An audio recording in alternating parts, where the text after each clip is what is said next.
இன்றைய நாளும் ஒரு குட்டி கதையோடு உங்களை சந்தித்திருக்கின்றேன். அனைவருக்கும் அன்பான வணக்கம். ஒரு சாது குதிரை மீது ஏறி அப்படி சென்று கொண்டிருந்திருக்கின்றார் ஒரு மலைப்பகுதியில்.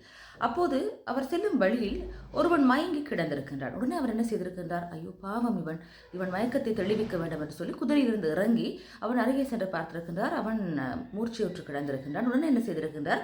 தனது குடுவையில் இருந்த தண்ணீரை எடுத்து அவன் முகத்தில் தெளித்திருக்கிறார். தெளித்துவிட்டு அவனை மெல்ல எழுப்பி அப்படி குதிரையில் அமர வைத்துவிட்டு திரும்பி அவர் அமரும் முன் குதிரை வேகமாக சென்று விட்டதாம். அவர் பார்த்தால் அவருக்கு புரிந்திருக்கிறது அவன் திருடன் என்பது. எனவே என்ன செய்வது என்று யோசித்துக்கொண்டு மெல்ல பொடிநடையாக அவர் அப்படியே நடந்து சென்று விட்டார். கிட்டத்தட்ட ஒரு வாரத்திற்கு பின் ஒரு குதிரையை வாங்கலாம் என்று அவர் சந்தைக்கு சென்றிருக்கின்றார். அப்போது இவரது குதிரையை திருடனானே அவன் அங்கே நின்றிருக்கின்றான். அவன் இவரை காணவில்லை. உடனே இவர் அவன் தோள் மேல் மெல்ல கை வைத்தான். திரும்பி பார்த்தவன் பேரறிந்தது போல் ஆகிவிட்டான், பயந்து விட்டான். உடனே அவர் சொன்னாரா, பயப்படாது, எதுவும் சொல்லாது அப்படின்னு. அவனுக்கு ஒன்றுமே புரியவில்லை இவர் என்ன சொல்கின்றார் என்று சொல்லி. என்ன என்ன என்று சொல்லி தடுமாறி இருக்கின்றான். உடனே அவர் சொன்னாராம், தயவு செய்து என்னிடம் குதிரையை திருடியதை யாரிடம் சொல்லாது என்று சொன்னால், நீ சொன்னால் யாரும் யாருக்கும் உதவி செய்ய மாட்டார்கள்.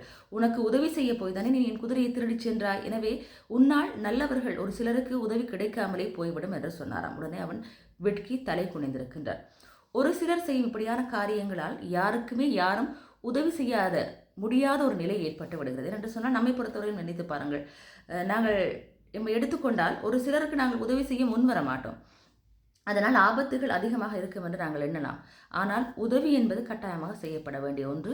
அதை செய்யாமல் பலரும் செல்வதற்கு காரணம் இப்படியானவர்கள் தான். உதவி செய்ய நாங்கள் செல்லும் சந்தர்ப்பங்களில் இப்படி திருடர்களில் மாட்டிக்கொண்டால் என்ன நடக்கும் என்பதற்கு உதாரணமாக இந்த கதையை சொல்லலாம். ஆனால் அதனால் தான் இந்த சாது சொன்னார், தயவு செய்து நீ இந்த விடயத்தை யாரிடமும் சொல்லாதே. ஏனென்றால் உண்மையிலேயே மயக்கமுற்றிருப்பவர்களுக்கு யாருமே உதவ மாட்டார்கள், நீ செய்த வேலையை கேட்டால் என்று அவர் சொல்லியிருக்கின்றார். உண்மையான ஒரு விடயம் என்று கூட நாங்களும் சொல்லலாம் இந்த கதையை.